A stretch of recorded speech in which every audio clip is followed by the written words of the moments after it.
comedian, not a vicious one, and yet my ace producer, Bruce Kornblatt, tells me that when you started out, you made Don Rickles look like Betty Crocker. Oh, geez. Well, I always liked Betty. I guess when I did start out, I was out of material. I had about 10 minutes. And then in the little club in Minneapolis, Mickey Finn's, there'd be people sitting there, and I'd go, "Oh, where'd you get that shirt?" She says, "Is this your wife?" Or, you know, and that was, and that kind of material may be cruel, but it is hilarious. Yeah. Thanks, Bob. You know, when I first agreed to do this show, I wasn't doing well. But now, no, I'm kidding. No, I guess that I was like that. I never, you know, one day a guy just came up to me and he said, you know, a good comic, you know, a good friend. He wasn't that good of a comic. In fact, he was really bad. But, no, he said, you know, Louie, if you were nicer and did more of your family stuff and you didn't swear, and he says that's what people really want to see, and that's what people, you know, are going to respond to, and you're going to get a lot more out of it. But we're all kids, basically, and sometimes you really feel like it. You get up in the morning and you go, that's it. You call work, hi.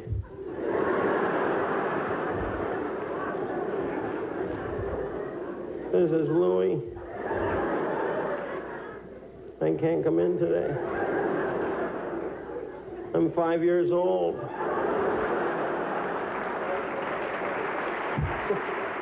Remember your first time on Carson? Yeah. Every young comedian's dream?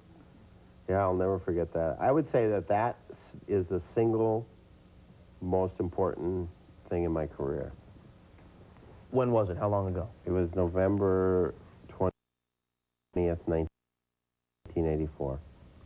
And how did it go?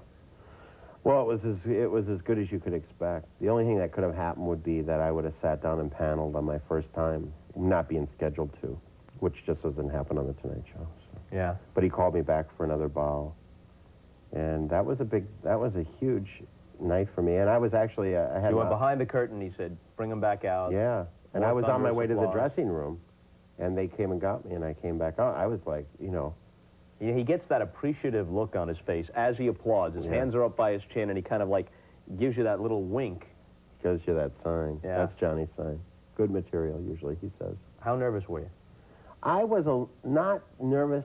I was so excited because I had planned for this for 10 years. Or let's see, at that time, then it was 6 years or 6 years, I guess, that I had been doing comedy, and I knew that this 5 or 6 minutes that I was going to do would be the 5 or 6 minutes I'll do in The Tonight Show. So I had done it a million times, or in my head at least, and so I was able to, you know, rehearse it. In fact, I had an out-of-body experience during that, during that Tonight Show.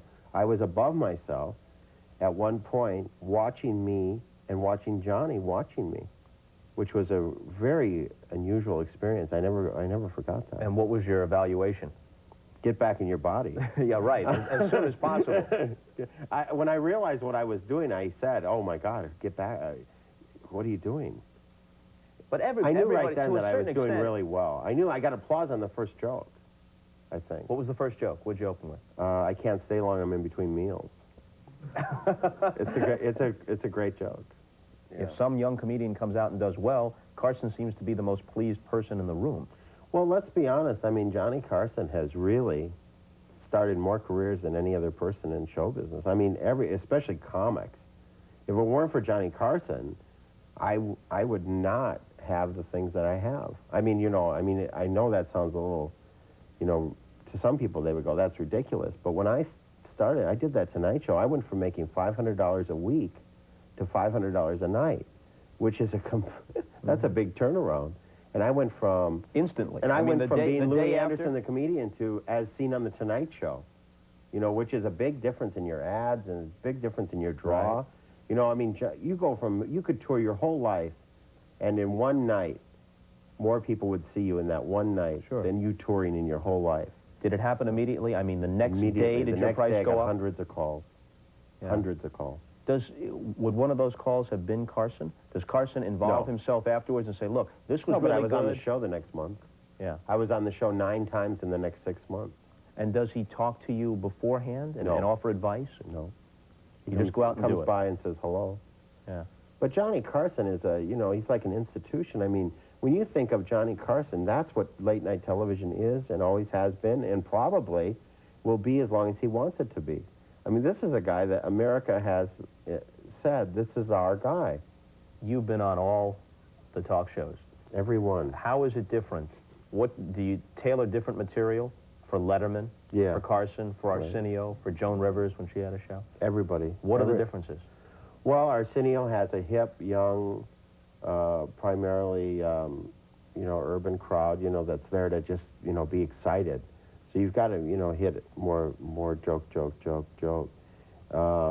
Then you've got Johnny, which is very traditional. I mean, you know the kind of stand-up for the most part you're going to see on Johnny. It's jokes, and it's your persona, and it better be packaged well, and it better be really strong 5 minutes, and if you do it right, you can have a wave effect, and you can get the whole thing, and by the end of it, everybody's thrilled, and they're applauding even after you come back. That type of thing. If you're doing Letterman, then you've got about 100 people in the audience, so it's much smaller, it's much hipper, it's almost good not to do well on Letterman, and then you've got to, sit down with them, and actually, I think, here's the difference. On Carson, you're to please the audience. On Letterman, you're pleasing him. Arsenio, you're pleasing the audience and Arsenio, because they're more together. But I think that's the difference. I mean, I think if the material is really strong, Johnny appreciates it. But I think on Letterman, really, a lot of comics I noticed that he's laughing and the audience isn't. So that may be. I just try now to please myself more. But something about Letterman, though, is while he can occasionally evidence his displeasure with almost any guest, there's an obvious empathy with comedians. And even those who haven't done that well, they're going to really escape the sword. Yeah. They're going to sit down and he's going to comfort them, or he's going to say, very nice, nicely done. And then he'll go to a commercial. Whether he really thought they were good or not, he never comes down hard on fellow comedians, because I think he's too empathetic to their experience. Yeah, well, the Letterman show is so difficult to do because it's like a talk show. It's like the backstage of a talk show. And it's like this big joke is going on, and everybody's in on it, and the guest is the joke. And it's like, it's very difficult. It's not an easy show to do. But I enjoyed doing it, and, I look forward to doing those type of shows, those experiences. I used to worry about that now. Like all the time I would go, oh, my God, I have to go. I used to worry, oh, my God, I have to go on the Letterman, or I have to go on the Carson show. How am I going to do? Who's going to see it? Now I'm more like, I don't know. I don't have anything really prepared. I don't really want to do it. Or if I go on, I want to have fun. I'm more interested in having fun than I am on, pleasing everyone. Remember those exercises you had to do with your legs up like that? I hated those things. Hold your legs up there, Tubby. Oh, I hate that guy so much. Oh, now you're going to run around the track? Oh, I can't. I hated gym teachers. They pressured me. Now I make more than them.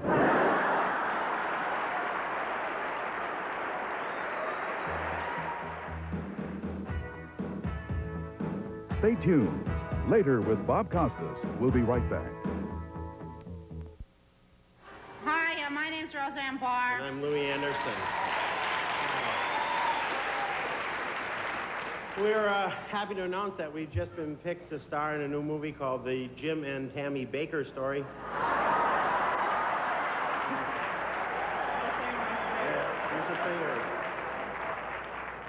The final years.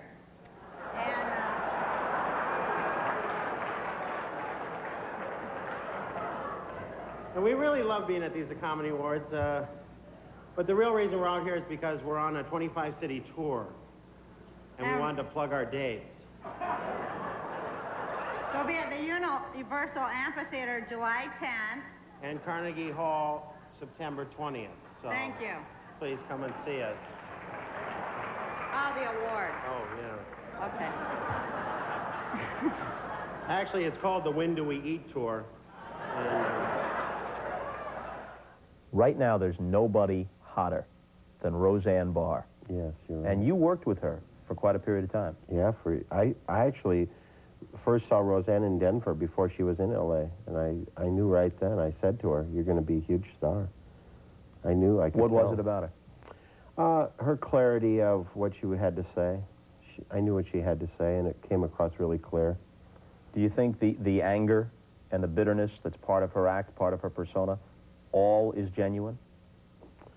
Well, I think I think that the anger and bitterness is how women have been treated.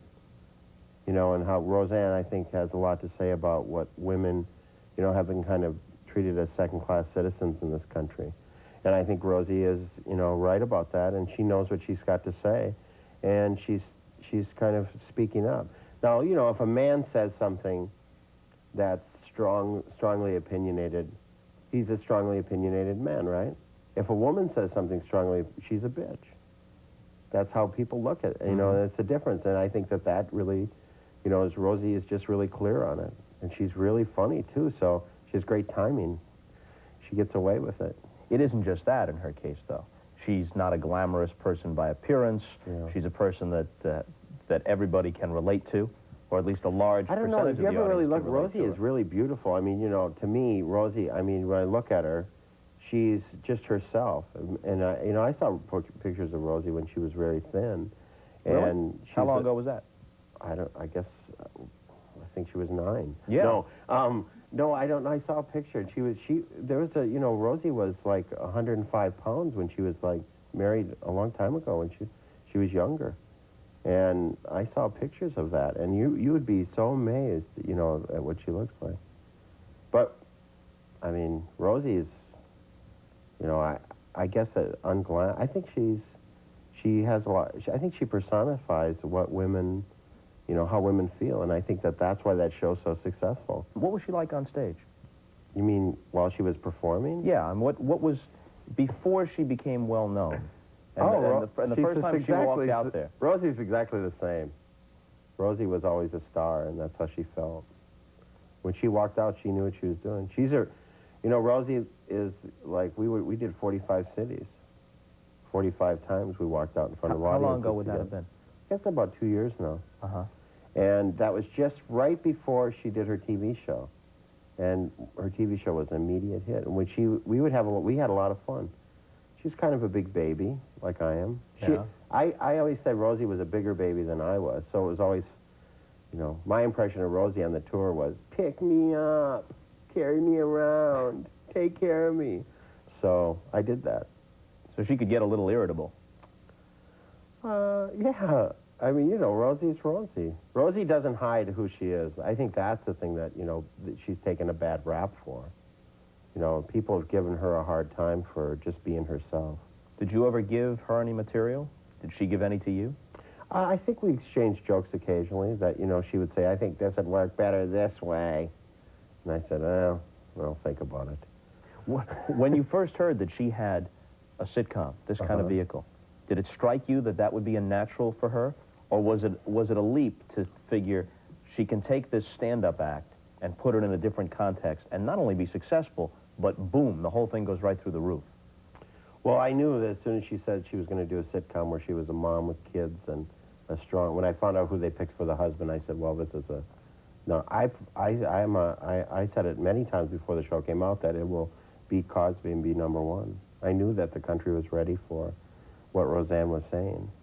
What do you think happens when someone has that kind of success on television, ongoing success, where they are, for however long a period of time, one of the 10 most recognizable people in the country, and then that ends. However long it runs, it ends, and then they go back to what they were originally doing. Can Roseanne Barr go back on stage and do what she did before, or is the relationship with the audience just altered forever? Well, first of all, she'll always be very successful and always be one of the 10 most recognizable people. A person like Roseanne Barr, a character that she created, is so real that it's like a Jackie Gleason character. It's forever. I mean, you know, there may be peaks and valleys, but she's too intelligent and she's too creative and she's too much of an artist to not know what her next step is. You know, look at she's doing a movie with Meryl Streep. And so she'll always be you know, you know, always have that success, I think.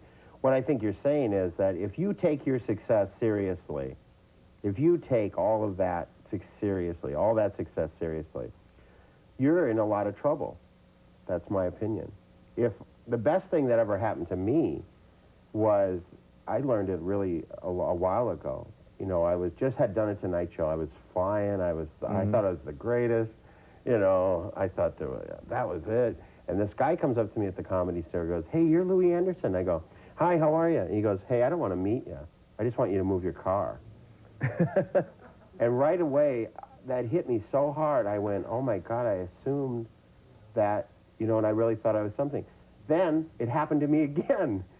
It actually happened to me again. That same exact thing. They said, "You're Louie Anderson." I go, "Yeah."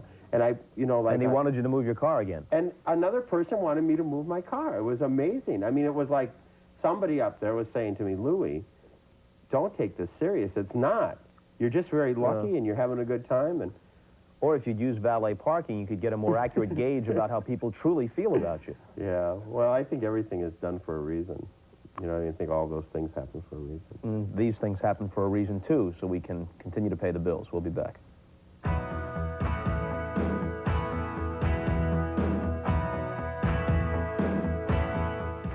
When I first saw you several years ago, and up until fairly recently, you used to do fat jokes. Right. But now you don't. Well, occasionally I might do a fat joke or two. I mean, you know, my whole idea behind the fat jokes was if I didn't do the fat jokes, people would sit out there in the audience and go, "Do you think he knows he's that big?" So you did one right off the bat, disarmed the audience, right. and then moved on. Yeah, well, I used to do about 3 or 4 minutes of fat jokes till I found out, you know, exactly what they wanted to do. You know, like I still, you know, my fat jokes were always like how other people looked at fat people. Like they would say, "Louie, do you eat a lot?" And I go, "No, I have a valve here. I blow myself up every morning."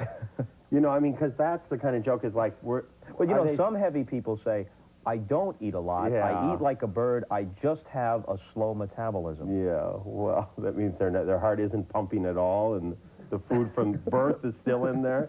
There's Gerber's. There's a big thing of Gerber's baby food, and I ate it once, and I've been huge ever since. No, you know, I mean, that people lie, I think. If you don't you think they're lying, though, honestly? Or when they say rationalizing. that, don't you go, "Oh, come on." Maybe they're rationalizing. I just saw you stuff a sandwich in your mouth 4 minutes ago. If you were to lose a whole lot of weight, would it ruin your act? Well, I guess the question is, do you think that it would? Because I you'd don't be a know. better judge than me, because I think I'm funny, and I think that once I do the fat jokes, that I'm into the whole family thing, and I think if I were to come back and do fat jokes, people go, "Oh, wait a minute, we're past that." You ever finish the meal, you're eating the dessert, all of a sudden your mom stands up, "The cranberries!"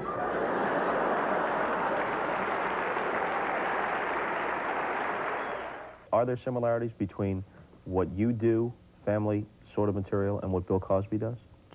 Well, I think Bill Cosby tells his humor from an adult standpoint, and I think my reflection is from an adolescent or a child standpoint.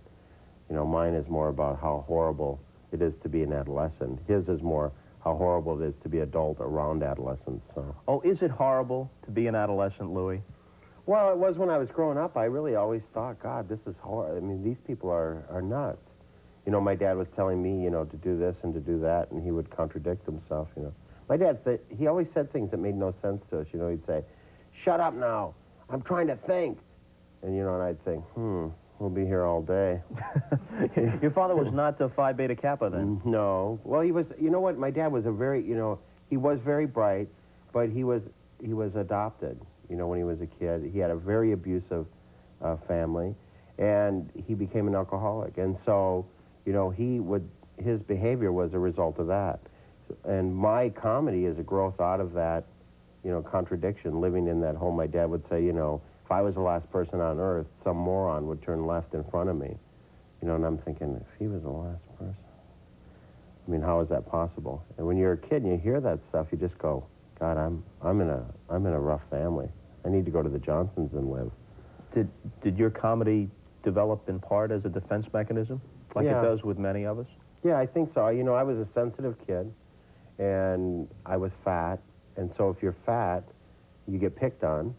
So I learned to become, that's where that verbal stuff came from.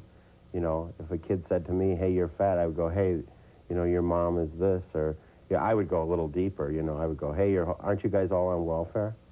You know, I would go right for the throat. I didn't cut through, and so eventually kids realized that I was, you know, smart enough to... Were you fairly popular then? Because of that side of your personality, did you become popular in high school? I think I was popular on one level. I mean, the kids who are really, like, the bullies came to me for the material to use on other kids. So, you know what I mean? Like, I would give a kid a line. Hey, Louie, I've got a big gig this weekend. I think I'm going over to Sammy's house, and there's a guy I'd really like to rank out. Give me some material. Yeah, that's really true. I mean, you know, so the bullies wouldn't beat me up. The kid would go, you know, I'd be standing behind him, and the other bully would go, hey, you know, this or that, and I go, hey, what about his brother who limps? Bring that up. Ooh. I mean, well, that's how kids are. They're cruel.